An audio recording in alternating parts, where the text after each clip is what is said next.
বৰ্তমান যুৱক যুৱতীসকলৰ আগ্ৰহ ঠিক কমা বুলিও ক'ব নোৱাৰি, কিন্তু আগ্ৰহটো যোনটো দিশত আগবাঢ়িছে সেইটো এটা ভুল দিশত গৈ আছে। কাৰণ এতিয়া আমি চাওক, ধৰক যিকোনো এজন মানুহে, ল'ৰা বা ছোৱালী, যিকোনো যুৱক যুৱতীয়ে কিবা এটা জানিব বিচাৰিলে আমি মেইনলি বৰ্তমান এআইৰ ওপৰত নিৰ্ভৰশীল।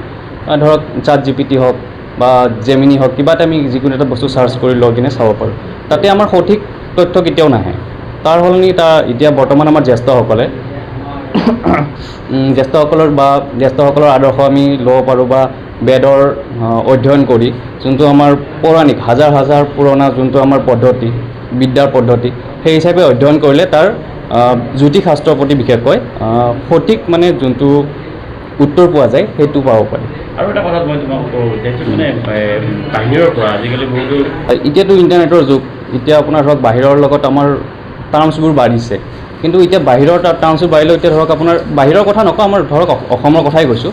এতিয়া বহুত এনেকুৱা সৰু সৰু ভুৱা ইনষ্টিটিউট আছে, বৰ্তমানো আছে, যাৰ পৰা ধৰক আপুনি 10 দিন 5 দিনৰ কিবা এটা যিকোনো ক'ৰ্চ কৰিলে, ধৰক আপোনাৰ বয়সটো ওলাবই, আপুনি গণনা কৰিলে আৰু কিমান হ'ল, বয়স কিমান হ'ল, এই ধৰক 24 বছৰ হ'ল, ধৰা হওক আৰু কোনোবা এজন মানুহ 24 বছৰ বয়সত মানুহজনৰ আন্দাজত কিবা এটা কি হয়, সেই হিচাপে কিবা এটা শিকাই দি কিনে এখন চাৰ্টিফিকেট দি পঠাই দিয়ে আজিকালি। সেইটো সম্পূৰ্ণ মানে মোৰ ফালৰ, মানে মই যদি ক'ব খুজিছোঁ সম্পূৰ্ণ ভুৱা। সেনেকুৱা চাৰ্টিফিকেট আজিকালি বহুত চলিছে। ধৰক আপোনাৰ 80-85% ভুৱা চাৰ্টিফিকেট আজিকালি বজাৰত চলিছে। এই কিছুমান চাৰ্টিফিকেট আপোনাৰ বাহিৰৰ পৰা যোনবোৰ আহে, সেইবোৰ চাৰ্টিফিকেট গ্ৰহণযোগ্য নহয় বুলি মই ভাবোঁ। আৰু এইখিনিতে এটা কথা ক'ব লাগিব, তোমাৰ যিহেতু দেউতাই বিশুদ্ধ পূৰ্ণাংগ পঞ্জীকৰণৰ কাম কৰি আছে, আৰু এই ক্ষেত্ৰত তুমিও তাতে সহযোগিতা কৰা, আৰু এখন বিশেষভাৱে জনপ্ৰিয় বিশুদ্ধ পূৰ্ণাংগ পঞ্জীকৰণ, এই ক্ষেত্ৰত তোমাৰ মানে ক'বলগীয়া কিবা আছে? সেইখনটো আমাৰ ধৰক আপোনাৰ বৰ্তমান 24 বছৰ পুৰণা হ'ল। আগতে দেউতাই বেলেগ পঞ্জিকাৰ কাম কৰিছিলে, এতিয়া অকল নিজ প্ৰচেষ্টাত যোৱা 24 বছৰৰ পৰা এখন পঞ্জিকা কৰি আছে, বিশুদ্ধ পূৰ্ণাংগ পঞ্জীকাখন। ধৰক মই যেতিয়া আপোনাৰ মেট্ৰিক পাছ কৰিলোঁ 2010 চনৰ পৰা, তাৰপিছত মই কিছু পৰিমাণে দেউতাৰ সহযোগীসকলৰ পৰা কিছুমান বস্তু লাহে লাহে শিকিব আৰম্ভ কৰিলোঁ। এতিয়া শিকি ইমান বছৰলৈ ময়ো দেউতাক অকণমান কিছুমান ক্ষেত্ৰত সহায় সহযোগবিলাক কৰি আছোঁ, গণনাবোৰ। সেই হিচাপে মই এই বিষয়ত অলপ মানে আপোনাৰ সহায় কৰিব পৰা হৈছোঁ আৰু।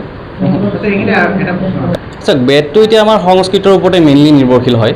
সংস্কৃতটো অকণমানটো জ্ঞান থাকিবই লাগিব। সেইখিনি অলপ জনাৰ পিছত আপোনাৰ এতিয়া ট্ৰেঞ্চলেশ্যন কৰিব পাৰি। বেদৰো এতিয়া ট্ৰেঞ্চলেট ভাৰ্চন ওলাই গৈছে।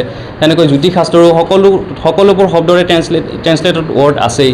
সেই হিচাপে মাধ্যমটোহে বেলেগ হ'ব, পদ্ধতি একে, খালি মাধ্যমটো বেলেগ। আমি অসমীয়াত পাৰোঁ, হিন্দীত পাৰোঁ, আমাৰ ৱেষ্ট বেংগলত সকলোতো বাংলা ভাষাতে চলে, কিন্তু বস্তুটো একে। সেইটো আমি ইংলিছত ট্ৰেঞ্চলেট কৰিলে ইংলিছ হৈ গ'ল। এতিয়া ধৰক কোনোবা আমাৰ অসমীয়া ল'ৰা ছোৱালী ধৰক অসমীয়াত ফ্লুৱেণ্ট নহয়, আজিকালি বহুত নাথাকে, এনেকুৱা ফ্লুৱেণ্ট নাথাকে, বা ক'ব জানে লিখিব নাজানে, এনেকুৱা থাকে। তো তাৰ যোনে ইংৰাজীত বিচাৰে ইংৰাজীত পাৰিব, যোনে হিন্দীত বিচাৰে হিন্দীত পাৰিব, যোনে অসমীয়াত কৰিব পাৰে। সেইটো লৈ মাধ্যমৰটো মোৰ মতে কোনো ধৰণৰ অসুবিধা নহয় যেন ভাবোঁ মই। কিন্তু তাৰে মূল কি বুলি কয়, চাবি কাঠি বা মূল বস্তুটোতো আপোনাৰ সংস্কৃতৰ ওপৰতে হ'ব বাৰু।